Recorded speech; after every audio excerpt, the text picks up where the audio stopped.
noite a todos. Se piorar, a gente vai congelar. Nossa Senhora! Gente, que é isso? Mas estamos em Petrópolis, né? Ah, sim, é. Não, é. Qualquer coisa eu te empresto no contato. Gente, boa noite, sejam bem-vindos a mais uma reunião pública aqui na nossa casa, no Municipal Espírita de Petrópolis. Hoje a gente, assim, tem uma alegria muito grande pelo nosso irmão Mauro estar conosco novamente nas palestras. Vocês vão ver que eu não estou exagerando, né? Então, assim, a gente fica muito feliz com a presença dele aqui.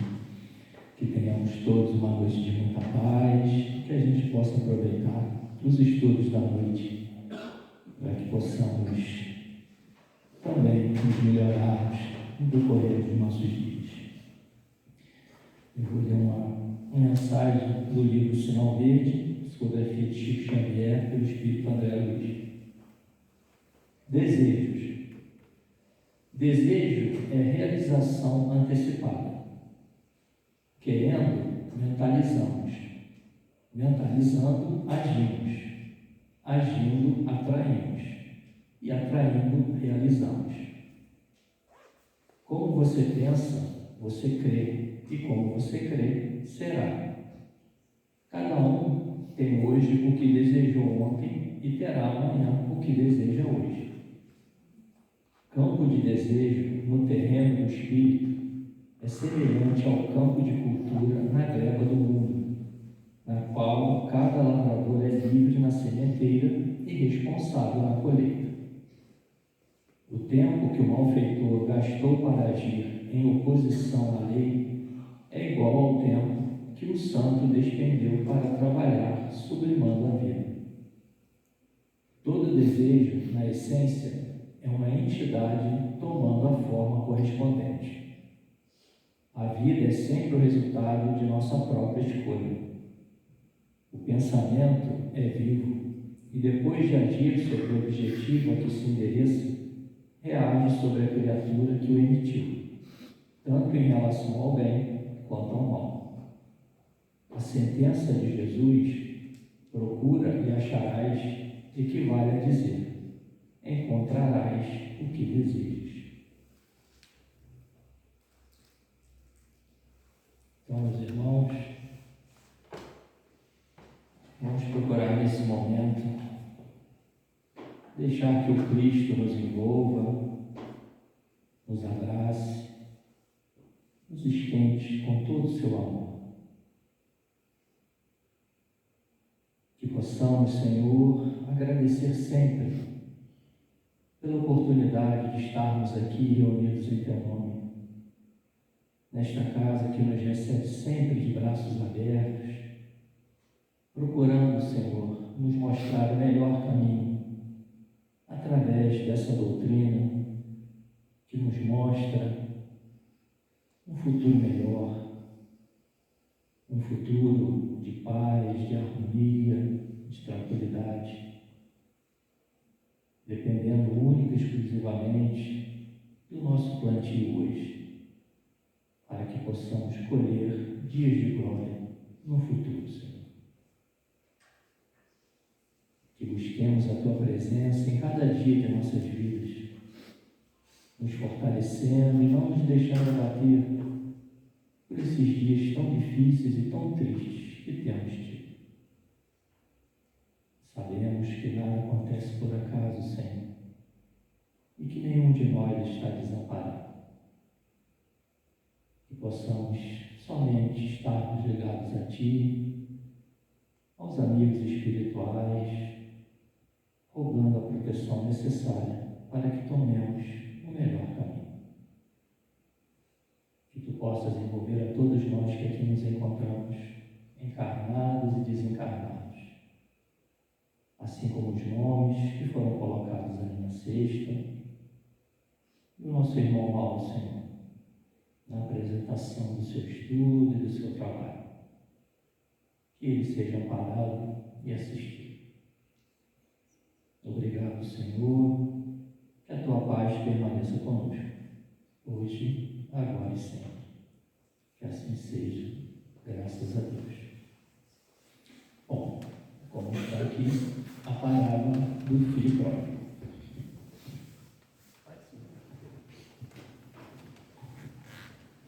Boa noite. É muito bom estar aqui de volta. Uma grande responsabilidade, mas, sobretudo, a gente é um eterno endividado dessa casa por tudo que a gente recebe aqui, né? Cresci, continuo aqui, trago meus filhos e a gente está aqui com uma dívida de gratidão mesmo, né?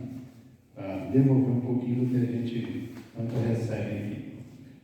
A nossa proposta hoje é fazer uma reflexão em torno da parábola do filho pródigo, que é uma das parábolas mais conhecidas do Evangelho e por todas as denominações religiosas.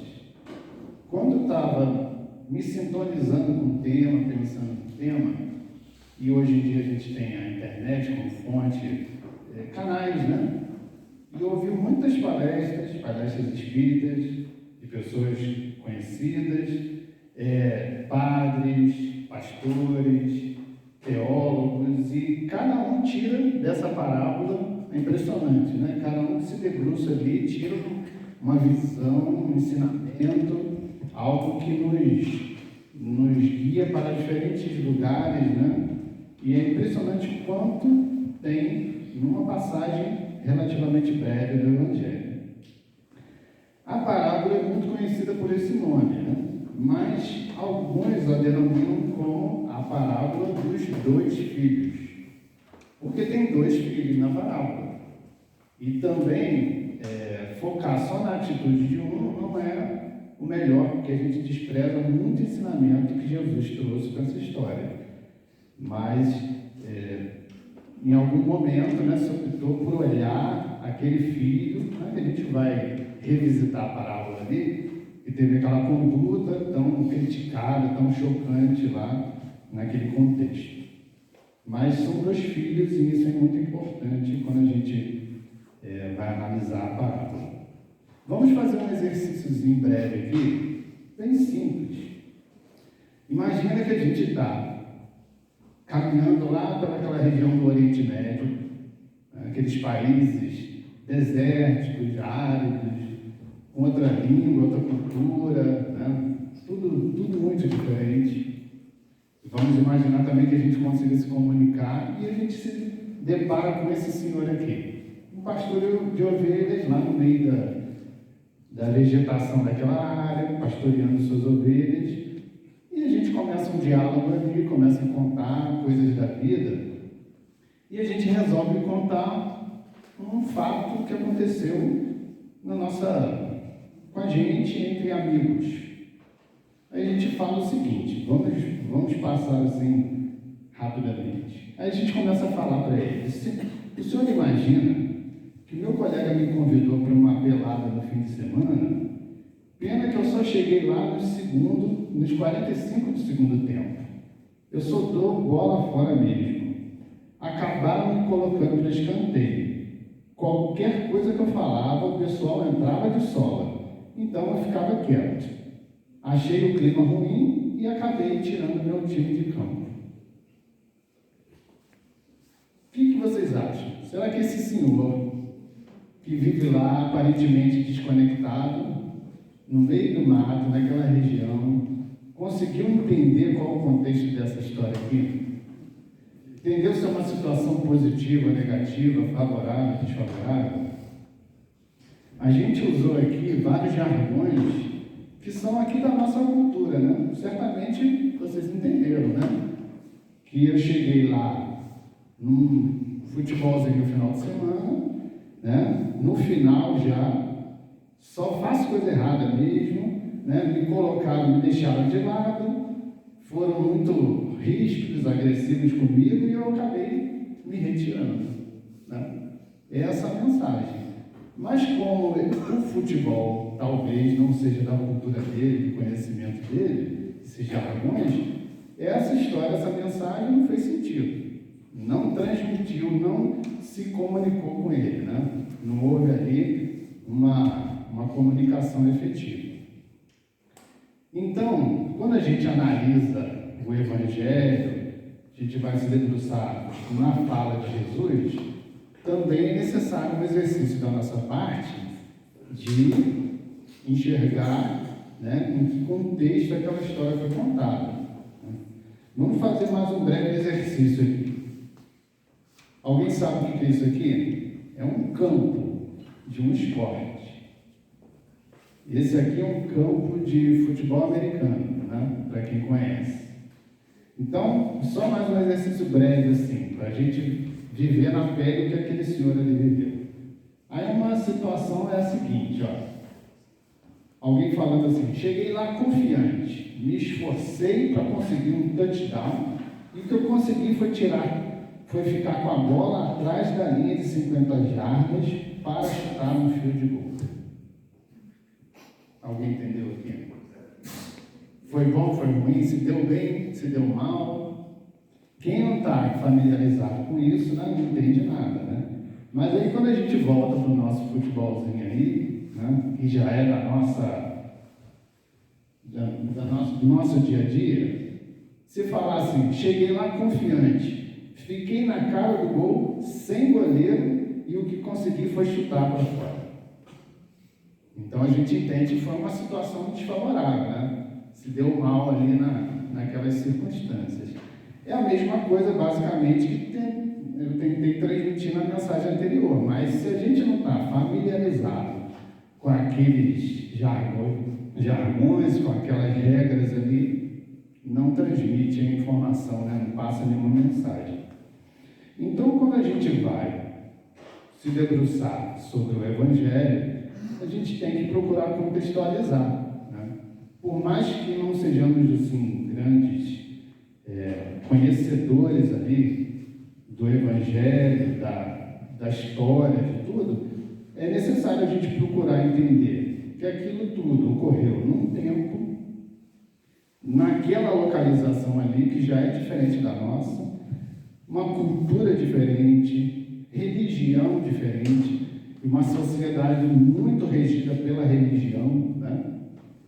Uma organização social também muito diferente da nossa, uma economia própria. Então é interessante a gente saber que tipo de alimentação se tinha, né? Regras sociais, porque quando Jesus contar uma história, só vai fazer sentido se a gente souber, isso aqui é um absurdo. Então quando ele fala isso, ele está querendo dizer tal coisa, né? Quando ele cita uma figueira, né? A figueira que não deu figo, né? Que não frutificou, o que ele está querendo dizer? Isso tudo tem significado. É interessante a gente procurar saber. Então vamos à nossa parábola. Vamos dar uma passadinha relativamente rápida na parábola em si, para a gente partir, né? Todo mundo relembrar o que acontece e tentar extrair daí alguns ensinamentos. A parábola está no Evangelho de Lucas, capítulo 15, e diz assim: E disse Jesus, né, trecho, certo homem tinha 2 filhos. O mais novo deles disse ao pai: Pai, dá-me a porção que me cabe da propriedade. Ele repartiu o recurso entre eles. Não muitos dias depois, reunindo todas as coisas, o filho mais novo ausentou-se do seu país para uma região distante, e lá dissipou a sua propriedade, vivendo dissolutamente. Depois dele gastar todas as coisas, houve naquela região uma fome severa, e ele começou a passar necessidade. E partindo, associou-se a um dos cidadãos daquela região, que o enviou aos seus campos para apacentar porcos. Ele desejava saciar-se com as alfarrobas que os porcos comiam, mas ninguém lhe dava. Mas, caindo em si, disse: Quantos assalariados do meu pai têm abundância de pães e eu aqui pereço de fome? Após levantar-me, irei ao meu pai e lhe direi: Pai, pequei contra o céu e diante de ti. Não sou digno de ser chamado teu filho. Faze a mim como um dos teus assalariados. Levantando-se, dirigiu-se ao seu próprio pai. Estando ele ainda longe, seu pai o viu, compadeceu-se, correu, lançou-se sobre o pescoço dele e o beijou repetidamente. Disse-lhe o filho: Pai, pequei contra o céu diante de ti. Não sou mais digno de ser chamado teu filho. Disse o pai para os seus servos: Trazei para fora a principal estola e vestiu-o. Dai um anel para a sua mão e sandália para os seus pés. Trazei um novilho cevado, sacrifica-o e nos deleitemos comendo. Porque este meu filho estava morto e reviveu, estava perdido e foi encontrado. E começaram a deleitar-se. O seu filho mais velho, porém, estava no campo. Assim que chegou, se aproximou da casa, ouviu música e danças. Convocando um dos servos, informava-se sobre o que seria isso. E ele lhe disse: O teu irmão chegou e teu pai sacrificou o novilho cevado, porque o recuperou saudável. Ele ficou irado e não queria entrar. O seu pai, porém, saindo, o exortava. Em resposta ao seu pai, disse: Eis que te sirvo há tantos anos, jamais negligenciei o mandamento teu, e nunca me deste um cabrito para deleitar-me com meus amigos. Quando chegou este teu filho, que devorou os teus recursos com prostitutas, sacrificaste para ele um novilho cevado. Ele, porém, lhe disse: Filho, tu estás sempre comigo e todas as coisas minhas são tuas. Era necessário, porém, nos deleitarmos e alegrarmos, porque este teu irmão estava morto e reviveu, estava perdido e foi encontrado. Então é essa parábola, né? Certamente todo mundo lembrou, fala-se muito nela, e tem os dois filhos realmente, né? Uma boa parte dedicada à atitude do segundo filho. Vamos ver se a gente consegue também refletir sobre essa atitude. Bem, quando a gente então vai falar sobre a parábola, em especial essa de hoje, né? Dos dois filhos, quem conta a história, né, é uma anotação do evangelista Lucas, atribuída a Jesus. Jesus, para a gente, espírita, é o nosso guia e modelo. É um espírito que atingiu o seu grau máximo de evolução, né, que a gente chama de perfeição.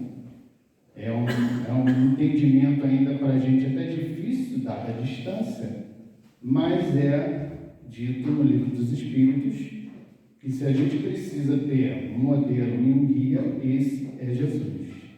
Então nós temos esse guia e modelo contando uma história. Não é uma piada, não é uma conversa entre amigos, não é um desperdício de tempo ali. Um espírito desse, quando conta, quando fala, né, é algo digno de nota, como foi essa passagem, é porque tem ensinamento aí. Importante, então, a gente lê com esse olhar, né? Em que contexto a parábola está ali no Evangelho, né? A gente viu que ela está no capítulo 15. E o capítulo 15, ele começa dizendo assim, que Jesus estava ali comendo com publicanos e pecadores. Né? Publicanos são as pessoas desonestas, os cobradores de impostos, que cobravam imposto para os romanos que dominavam aquela nação. Então, não eram pessoas bem vistas, eram geralmente pessoas que abusavam do seu poder, né? Então eram odiadas por cobrarem imposto para o adversário e por fazerem também, todo mundo sabia que eram pessoas desonestas, abusavam dessa função. E pecadores, as pessoas que não seguiam as regras, né, que eram muito rígidas na sociedade judaica. Então, tem as pessoas, as prostitutas, sempre se fala nisso, mas não só isso, as pessoas, os beberrões, né, as pessoas desonestas em geral, né, todo tipo de pessoas Jesus recebia a todos. E isso gerava um incômodo. Então, os fariseus e os escribas, as pessoas que tinham zelo pelo comportamento, né? Eles ditavam as regras, eram as pessoas que cada vez mais criavam regras de comportamento, simulando ou exibindo uma pureza que era falsa, que Jesus via aquilo, né? E combatia muito. Então, no Evangelho, toda hora a gente vê Jesus chamando seus hipócritas, né? Porque ele via a hipocrisia nessas pessoas, criticavam Jesus por ele estar com aquelas pessoas impuras. Porque se você está como impuro, você se torna impuro. Então, era uma maneira ali de controlar, né? De controlar a população, e gerava essa divisão. As pessoas rechaçavam esses impuros, pecadores e publicanos. Nesse capítulo, primeiro vem uma parábolazinha curta, que é a parábola da ovelha perdida, que é uma pessoa que Jesus fala: se um pastor está pastoreando, ele tem 100 ovelhas, uma se perde, ele abandona as 99, vai atrás daquela ovelha, volta com a ovelha e festeja, se alegra por ter trazido de volta aquela ovelha. Em seguida, ele conta a da dracma perdida, né? Que uma mulher em casa perde uma moeda, né? Uma dracma, e ela não descansa enquanto não acha, e quando acha aquela dracma perdida, ela festeja com as amigas o fato de ter reencontrado aquela moedinha perdida. São muito semelhantes ao que a gente vê na parábola seguinte, que é a parábola dos 2 filhos, né? Do filho pródigo. Só que a do filho pródigo é mais densa, tem mais elementos ali para a gente entender. Então, entender que Jesus estava usando essa parábola para responder aos fariseus e escribas, né, que Deus não faz essa seleção, né, de impuros, puros, pecadores ou não, já dá uma visão por que ele contou essa história, que contexto, né? Já ajuda a gente a entender o próprio sentido da história. Entendendo também ali em que contexto social isso foi falado, os historiadores falam que Nazaré, por exemplo, era uma região pequena, era uma aldeia que tinha no máximo 100 casas. Eu estava fazendo uma pesquisa para saber mais ou menos o tamanho de um bairro ou outro de Petrópolis, mas não consegui saber individualmente. Mas no censo de 2022, Petrópolis tinha em torno de 140 mil domicílios e em torno de aproximadamente 90 mil casas, para a gente ter noção, né? Então, 100 casas, se bobear, dependendo da rua que a gente mora, tem 100 casas, né? E a gente conhece os vizinhos, a gente participa da vida dos vizinhos, eles conhecem, né, a nossa rotina, para a gente entender que era a aldeia era pequena, né? As pessoas tinham ali uma vida em comum, uma vida comunitária intensa, né? Muito participativa. E a vida familiar era a verdadeira identidade da pessoa, né? A família com a sua identidade muito ligada à terra. Então, todo mundo ali unido, vinculado à família e à terra. O pai era a figura central dessas famílias, uma sociedade patriarcal, né? Era a figura máxima de autoridade ali, respeitada, né, pelos filhos. E os filhos, era uma época que não tinha sobrenome, ele era denominado, né? Fulano, filho de fulano, né? Simão Bar Jonas, esse Bar seria filho de Bartimeu seria filho de Timeu. Então as pessoas eram denominadas, né, referenciadas ao pai, né? Mas a gente vê um pouco disso aqui, mas hoje em dia a gente tem sobrenome, a gente se desvincula, né? Os filhos viviam juntos, né, e subordinados ao pai. Isso era uma regra, era um processo natural, né, naquela sociedade. E toda a aldeia cuidava dos seus animais, arava a terra junto. Não era cada um tinha o seu arado, cada um tinha o seu rebanho, era tudo coletivo, tudo dividido. Era uma região muito árida, de muita escassez. Então não tinha essa facilidade, né? Vou ali, né, comprar um carrinho de mão, vou ali. Não, cara, tudo era de todo mundo, se construía coletivamente, se dividiam, se apoiavam, né?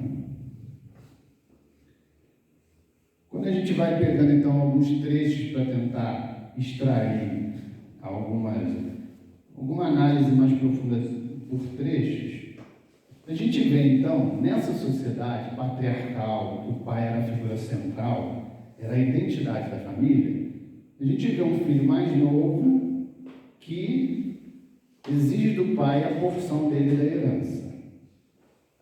Isso já é uma atitude muito estranha para aquela sociedade, para aquela época.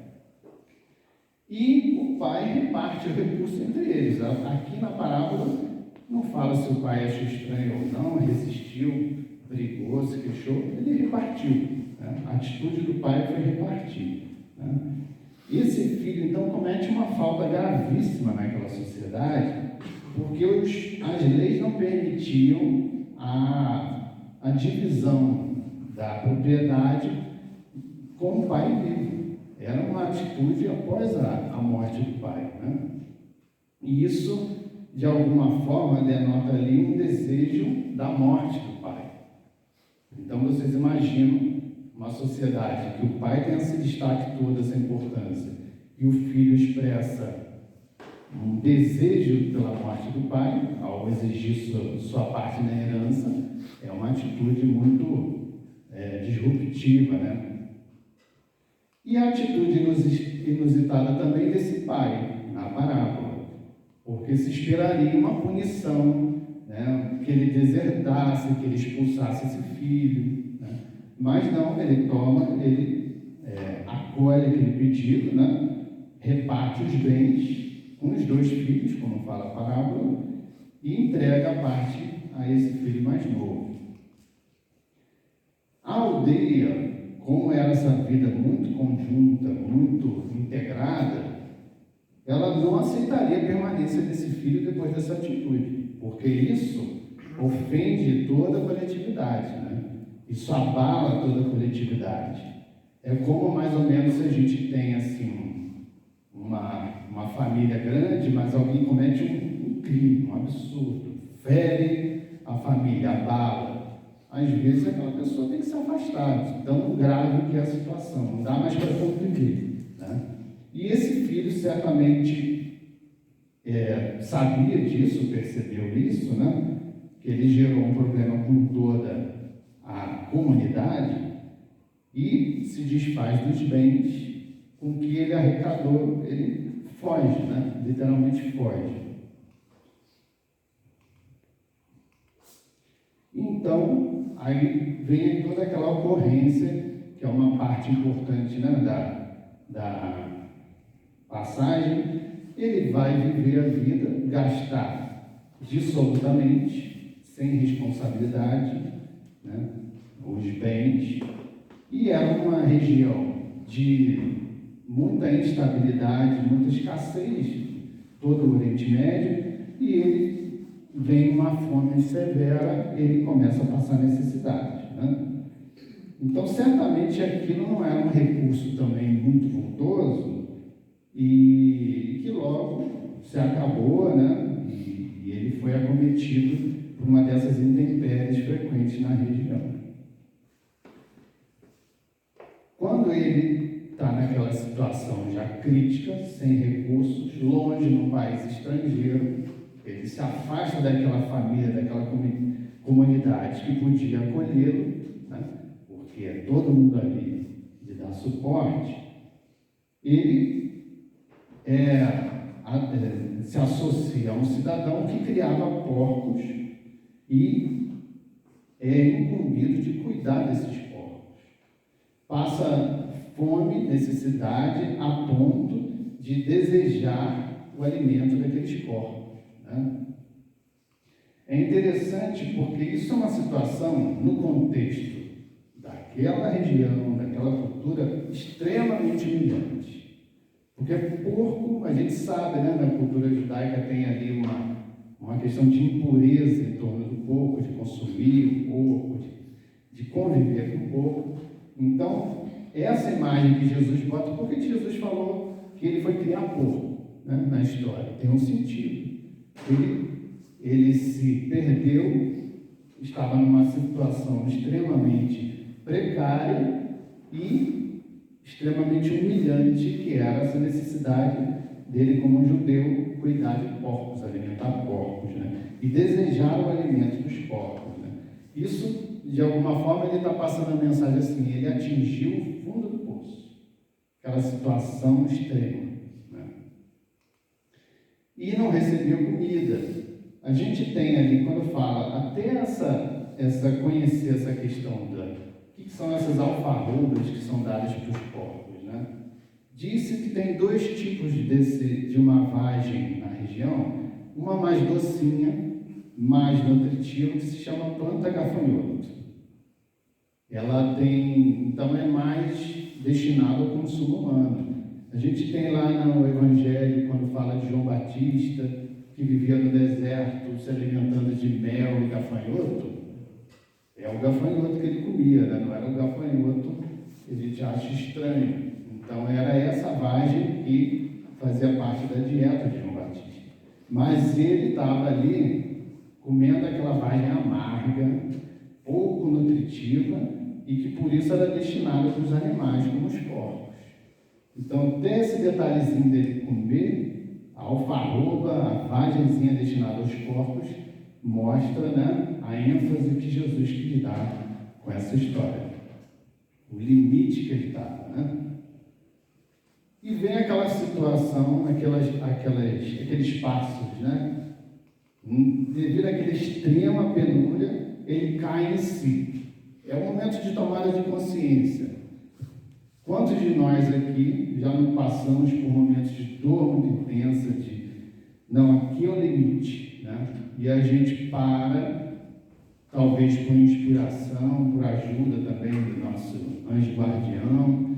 É um momento que a gente se permite, né, abrir os canais da intuição e cai em si, despertar da consciência, né?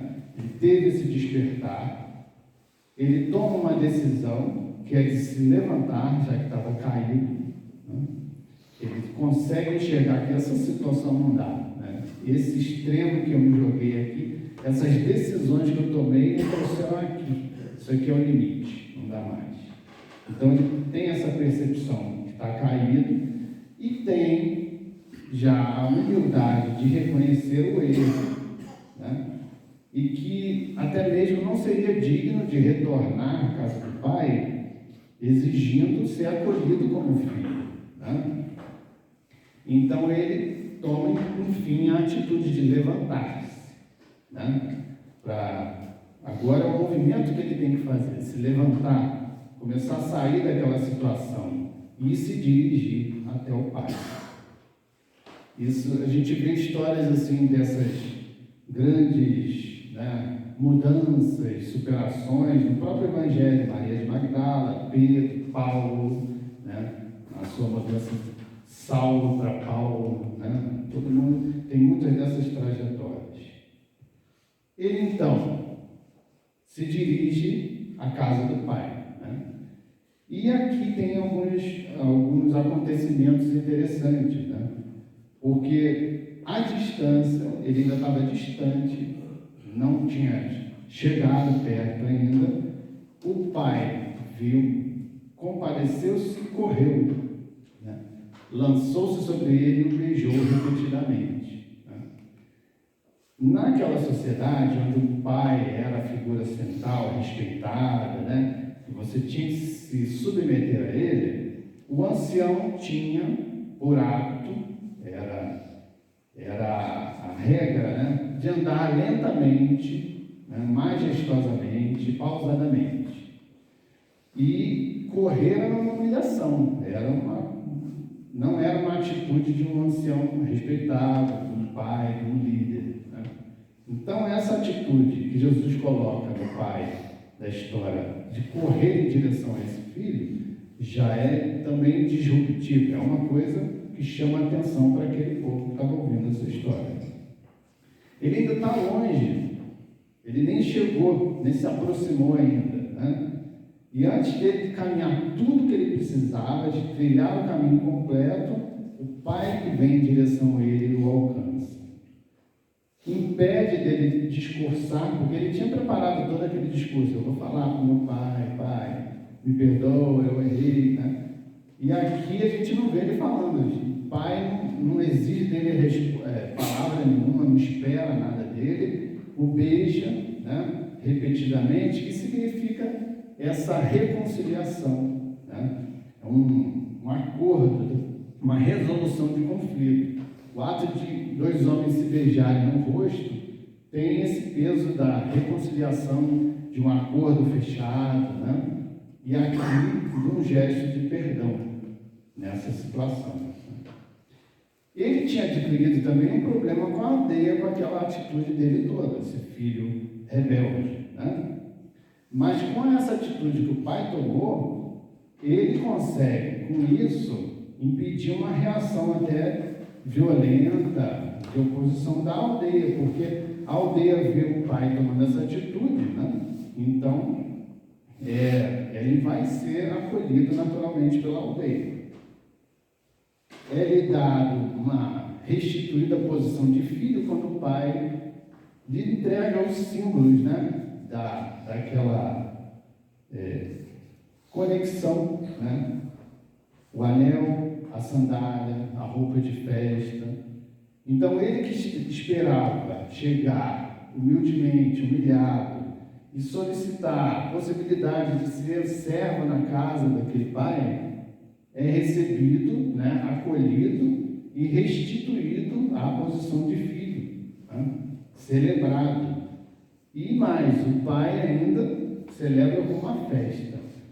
Naquela região, tudo muito precário, muito escasso, comunidades pequenas, quando se fala em matar um novilho cevado, um boi, é que o pai já tinha intenção de fazer uma festa grande para a aldeia inteira.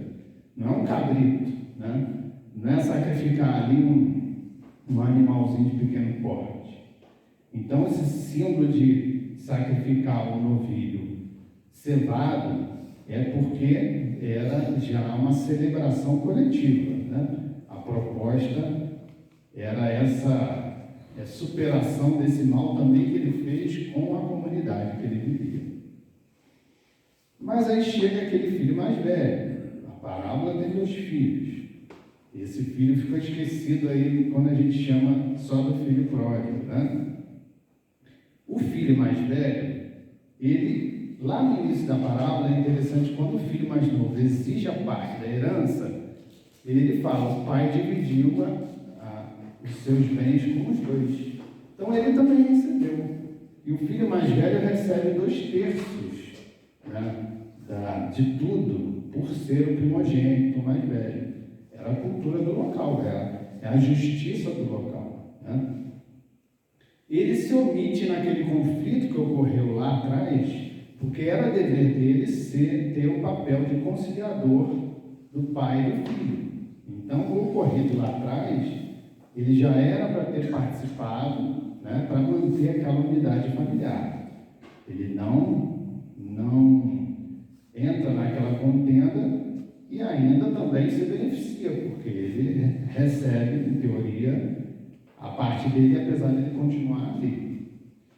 E fala ali que o filho ficou irado, né? Ele se revolta, né? Mas irado quando ele vê aquela festança, aquela celebração, com a volta do irmão, ele está irado porque o pai está alegre, está feliz, isso provoca ira nele, né? Por ele não ser homenageado, né? Por não ter visto o irmão ali humilhado, ele preferia ver aquele irmão chegando, né? Sendo espezinhado por todo mundo, ou que não retornasse, ou que morresse à distância, né? Então é uma atitude, apesar de seu filho, que cumpriu todos os ritos, continuou ao lado do pai, cuidando da propriedade, honrando o pai, né? Cumprindo as regras daquela comunidade, ele tem essa atitude muito estranha, né? Que não consegue compartilhar da alegria do pai. Ele então toma aquela atitude ali fora da festa, ao saber que estava sendo celebrado o retorno do seu irmão, e ele fala em público, fala alto, né, que não vai entrar, tem uma atitude totalmente desrespeitosa, né? E questiona o pai, mas eu mesmo nunca fui celebrado dessa forma, né? Nunca recebi um cabrito para celebrar com meus amigos, numa comunidade que todo mundo compartilhava tudo. Você vê que ele também tinha um desejo particular, né? Tinha seus amigos, tinha esses desejos. Parece que o mesmo do irmão só não teve a coragem, né? Não teve aquela atitude. Então, quando a gente passa assim, brevemente também pela atitude, analisando essa postura do irmão mais velho também, a gente vê que Jesus, com essa parábola, estava respondendo lá atrás àquela crítica dos fariseus e escribas sobre ele receber publicanos e os ditos pecadores. Se bobear hoje em dia, são pessoas normais, né? Mas como não conseguia se enquadrar naquelas exigências muito rígidas da sociedade, estabelecidas ali pelos próprios fariseus, eles eram tidos como pecadores, eram criticados, né? E eram separados, eram excluídos. Então Jesus conta essa história mostrando a postura que Deus tem conosco, né? A figura desse pai que acolhe a todo mundo que volta, porque se o publicano e os ditos pecadores estão ali procurando Jesus, procurando sentar-se com Jesus, se alimentar, estão buscando a sua palavra, suas orientações, interessados, né? Tem essa postura dos arrependidos que retornam, arrependidos que estão procurando, né, voltar para a casa do Pai, como foi esse filho que tanto sofreu. Jesus nos apresenta então esse Deus que a gente aprende, né? Um dos atributos que está no livro dos Espíritos, soberanamente justo e bom, que ama todo mundo igualmente, né? Todos os filhos. Imparcial, porque assim como ele correu em direção ao filho que retornou, ele também saiu da festa, né?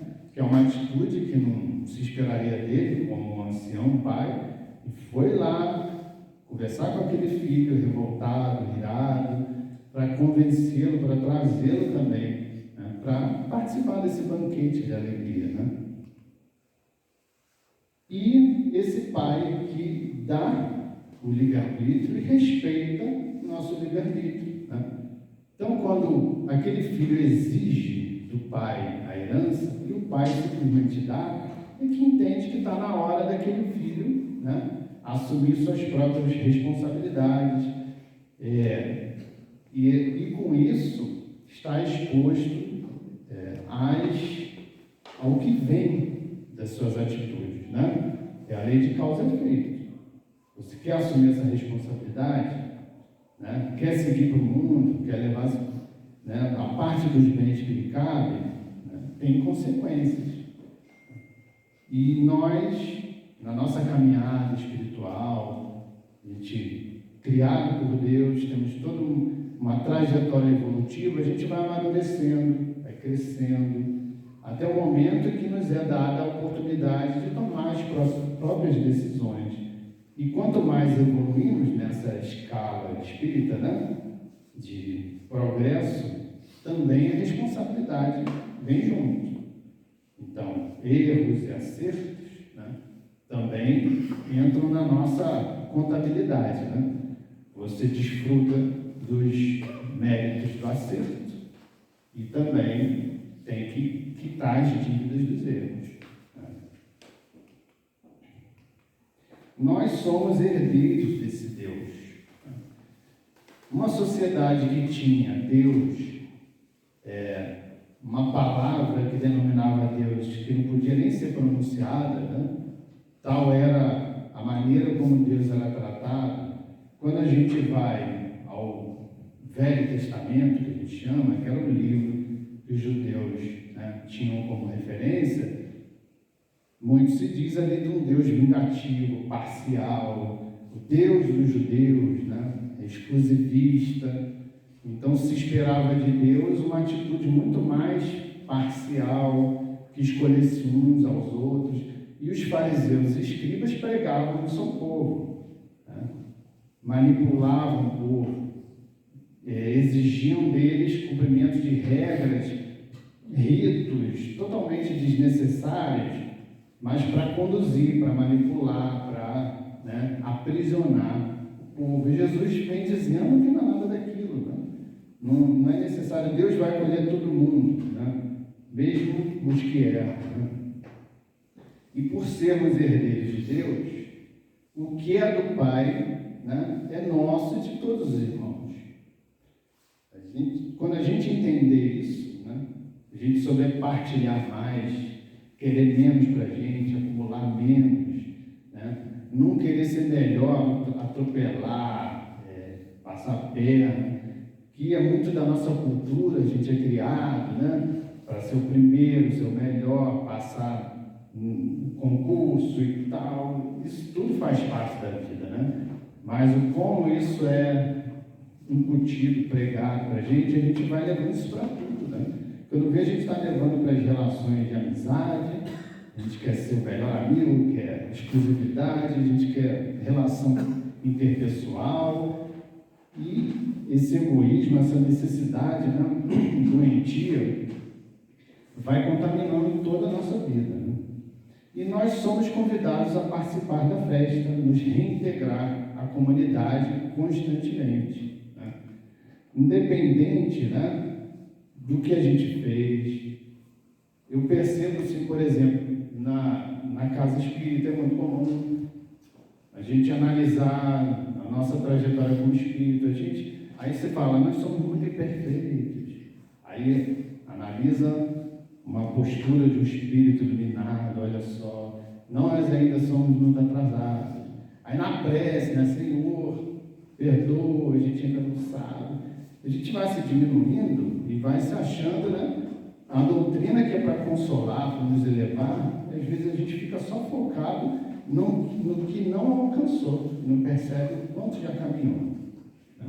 E nós, independente das dificuldades que tenhamos, do que já erramos na vida, sofremos, estamos sofrendo, Deus nos acolhe a si mesmo. É esse Pai que só basta a gente virar, reconhecer, dar um passo em direção a Ele, que Ele corre, né, em direção a nós. Publicanos, pecadores, fariseus, escribas, sejamos qualquer um desses. A gente não pode descuidar por estarmos assim frequentando nesse momento a casa espírita. Em outro momento, outras religiões, outras maneiras de entender aí a vida, e se achar melhor um que o outro, né? Se achar melhor, porque a gente cai nesse erro dos fariseus, de achar que é escolhido. Ah, Senhor, porque isso está acontecendo comigo, eu estou aqui, estou frequentando, né? Batendo cartão aqui, sempre frequentei, sempre ajudei a casa. Né? E não é isso que Deus quer da gente. Né? Senão a gente está na postura daquele filho lá, insatisfeito, que não ama o pai realmente, está ali preso às convenções sociais, tem medo, né, de tomar atitudes, e quando ele teve chance, ele botou para fora, né? Enfim, se sente incompreendido, não é amado e não ama esse pai. Então, a nossa relação com Deus independe da nossa relação com a casa espírita ou qualquer outra religião, assim como as outras pessoas que compõem a nossa vida. Às vezes a gente fica aflito da pessoa não estar se dedicando a uma religião e tudo, mas não é isso o principal. Essa relação se dá no íntimo, né? E a gente tem que cultivar, estando aqui ou não.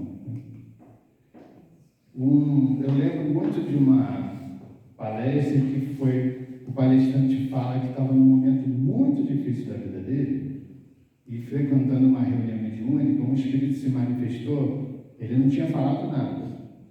E a médium não o conhecia e não sabia o que ele estava passando. E o espírito que falou por essa senhora falou assim para ele: todo sofrimento tem hora certa para acabar.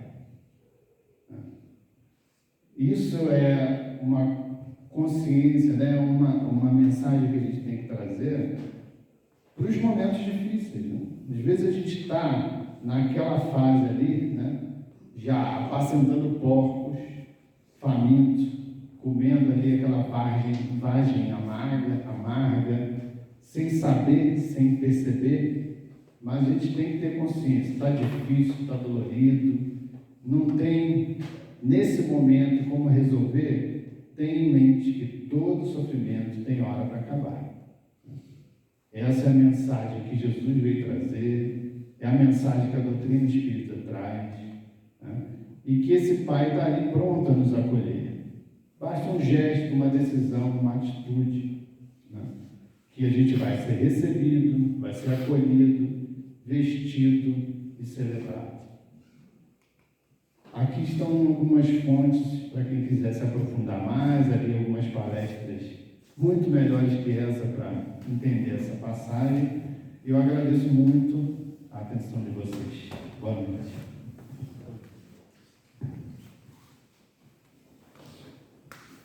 Nós agradecemos ao Mauro mais uma vez, o seu estudo, por nos trazer essa apresentação sobre essa parábola tão importante em nossas vidas, né? Para a gente meditar um pouquinho, principalmente sobre esse final que ele nos trouxe, que às vezes a gente realmente procura só pensar em coisas negativas, só se deixar levar por coisas ruins, e a gente vai deixando, e quando a gente olha, para a gente retornar é muito difícil. Então, que a gente procure esse Deus que está dentro de nós e tenhamos a certeza de que jamais nós estaremos sozinhos. Obrigado, cara. Não combinei, não. Eu pedi a Dani para fazer a nossa prece de encerramento. E aí depois nós temos só um aviso para passar para vocês antes do passe.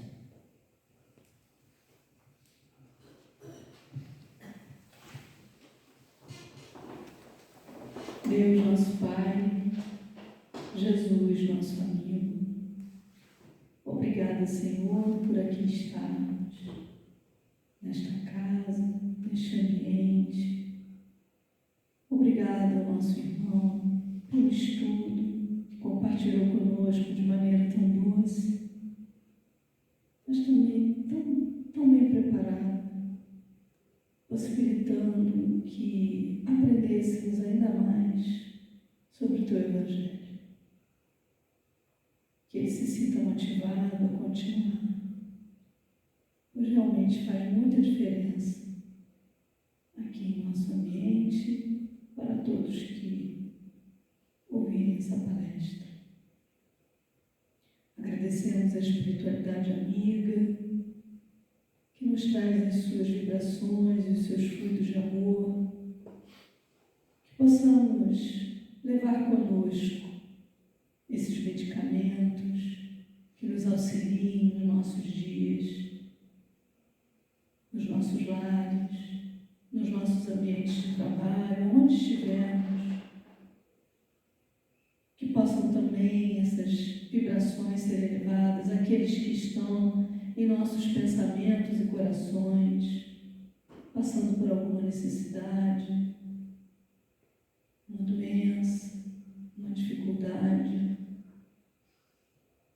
Ilumina, Senhor, aqueles que são motivo das nossas preocupações.